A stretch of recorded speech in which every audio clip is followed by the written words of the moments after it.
Allora, legge sull'invecchiamento attivo. Era arrivato un messaggio prima, vediamo se riusciamo a rimetterlo in onda perché non siamo riusciti a leggerlo, se ci riusciamo dalla regia. Comunque sostanzialmente la legge del 2017 era numero 23.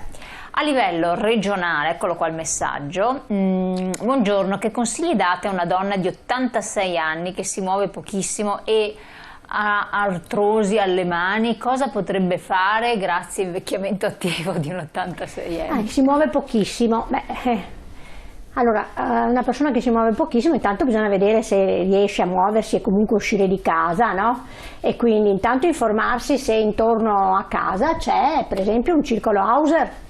Però in questi circoli Hauser le persone vengono o un centro anziani, insomma, dove può andare ma se non può muoversi da casa, perché tante persone, quello che dicevo un po' prima, no? Ma c'è anche il trasporto sociale, c'è il trasporto sociale. L'Hauser fa anche trasporti sociali, per esempio porta le persone a fare le visite, quelli che non hanno nessuno che li può portare, ma anche credo per partecipare ad attività. Ecco, diciamo che l'anno scorso queste attività sono state chiuse perché non era possibile. Adesso qualche circolo rispetto a certe attività cominciano a farlo. Ho visto ieri che c'era un circolo nel Veneziano, per esempio, che sotto un gazebo all'aperto facevano attività di infilare le perle, no? Imparavano a fare collane, queste robe qua, quindi anche un'attività fine, no? di motricità però richiede, fine, esatto, per gli anziani eccetera.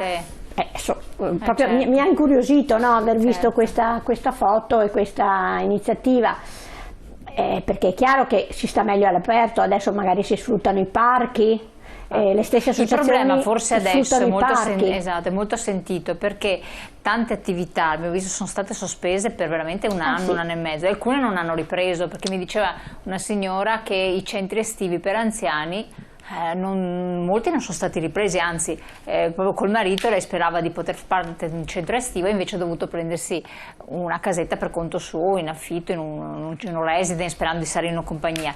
Non è cosa di poco conto questa, questo fatto qui che non ci siano attività riprese, per carità, allora, perché c'è il Covid. Non so, Mara, a me sembra che quest'anno, quest'estate ci sono. Sì. Hanno ripreso i soggiorni estivi, se quello era in qualche modo l'indirizzo, perché hanno una continuità nel tempo, perché prima la riflessione che potevamo fare rispetto anche all'invecchiamento attivo è che chi organizza, ma soprattutto in questo caso ritengo gli enti locali che sono nel territorio, devono dare una continuità a queste iniziative, quindi una continuità e anche, come posso dire, all'interno di un contenitore che abbracci determinati aspetti. Poi ci sono le associazioni che poi sappiamo benissimo purtroppo le risorse che hanno, ma fanno di tutto e hanno tantissima motivazione nel farlo, però devo dire che insomma gli enti locali sono quelli che dovrebbero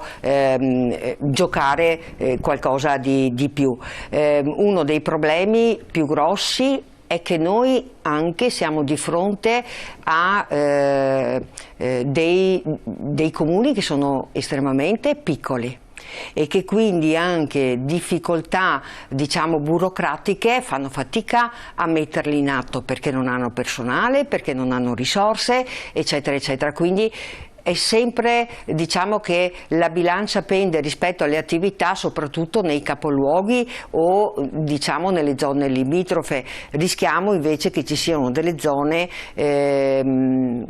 un po' meno servite da questo punto di vista e dove anche gli spostamenti, magari abbiamo comuni con determinate frazioni dove non riesci ad avere un collegamento di trasporto diciamo sufficiente e che quindi l'anziano è veramente isolato, perché se il centro anziani è nel comune, la frazione è magari a 5-6 km, anche se sono 5-6 km, quella distanza è insuperabile per un anziano che magari ha anche difficoltà motorie. Sì. Normalmente però diciamo che l'attività dei centri anziani o comunque la continuità di questo dà la possibilità comunque anche ai centri anziani stessi di andare a prendere le persone che hanno difficoltà motorie. E quindi questo è molto importante. Certo, scusate, certo. Ma con 600 euro al mese, con affitto e bollette da pagare, poi la spesa, ditemi con quale spirito mi posso attivare? Buona giornata.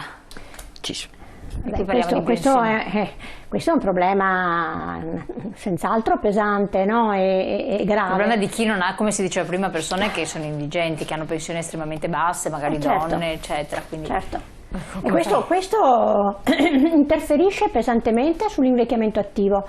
Avere una situazione di basso reddito, di bassa scolarità, di poco interessi, di solitudine, no? Magari di problemi di salute e quant'altro. Perché comunque tutto ma questa è l'attività del sindacato, le battaglie che facciamo, perché questo per dare sollievo, per aiutare chi ha una pensione bassa, non so, adesso è appena questo mese a chi ne ha diritto è stata data la 14ª, no? Questa è frutto di una nostra battaglia portata avanti negli anni.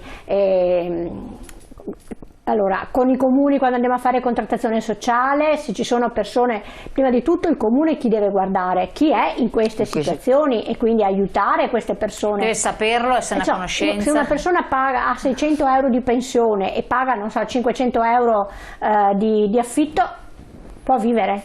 No, ma allora ci sono i servizi sociali, bisogna anche, come dire, avere, non dico il coraggio, ma insomma, chiedere a chi dovrebbe dare una mano, come è appunto il comune, che è l'ente più vicino al cittadino, non vergognarsi, ma se si è in difficoltà trovare assieme agli assistenti sociali e al comune stesso le soluzioni.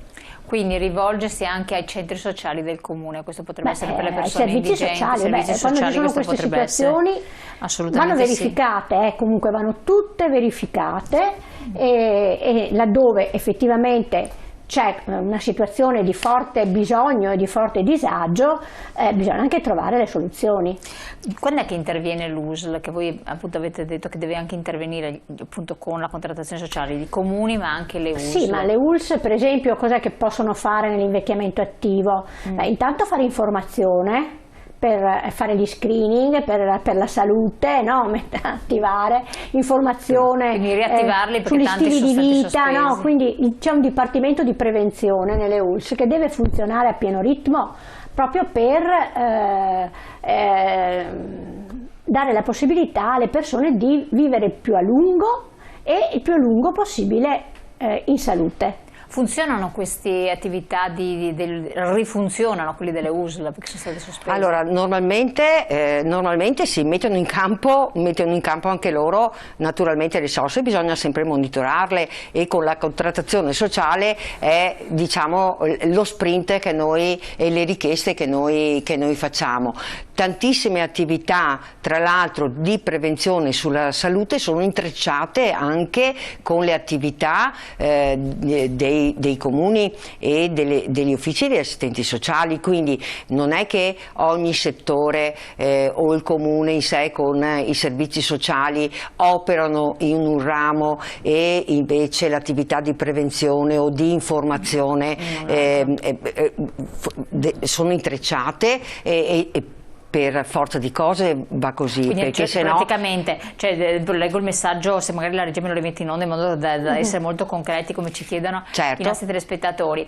Sono un pensionato vedovo senza figli e in questo lockdown credo di aver perso l'uso della parola e del movimento per forza perché ho perso almeno 10 anni, li sento tutti addosso, grazie per i vostri consigli. Ecco, questo telespettatore che possiamo immaginare anche lo stato d'animo in cui uno che versi, sente questi suggerimenti e tutto, cosa può fare? Rivolgersi allo SPI magari e dire fatemi fare qualcosa, allora lo SPI lo manda all'Auser, se hai in una situazione di difficoltà attiva i servizi sociali, cioè quindi voi vi occupate di questo, perché altrimenti uno si trova che non... Allora è indubbio che questo anno, questi 14-15 mesi da questa drammatica esperienza ha segnato e segnerà ancora per molto tempo il nostro vivere quotidiano.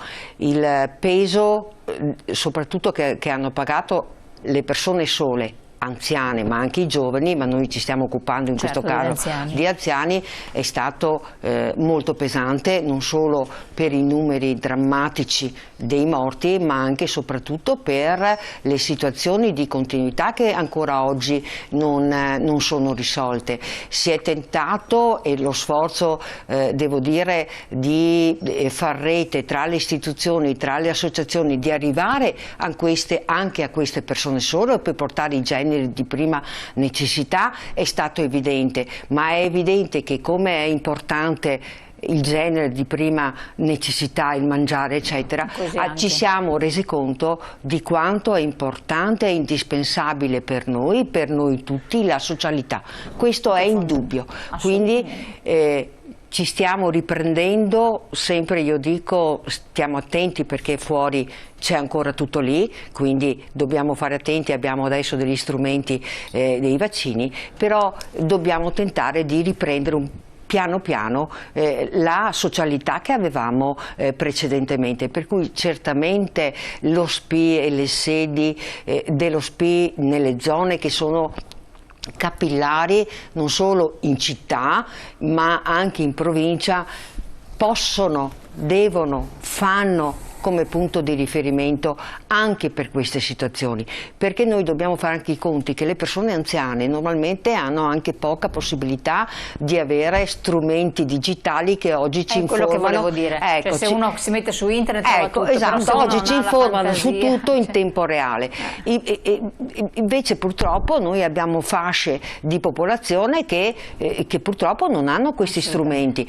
Sono stati fatti anche dei corsi in questo periodo di digitalizzazione anche nei confronti delle persone anziane e quindi secondo me la prima cosa da fare è di recarsi, di andare, troveranno sicuramente accoglienza e troveranno un aiuto e eventualmente indicazioni. Se non c'è, ci sono le associazioni diciamo prettamente culturali, sicuramente lo SPI può dare attraverso i collaboratori informazioni. Andiamo in pubblicità rapidissimi, c'è anche la questione che è prevista peraltro nella legge di sostegno alle famiglie, questa è un'altra questione molto importante, ci sono persone, abbiamo parlato anche tante volte insieme, che si dedicano a donne che hanno lasciato il lavoro per seguire il familiare a casa, che hanno grosse difficoltà, i famosi caregiver, ne parliamo subito dopo la pubblicità, tra poco.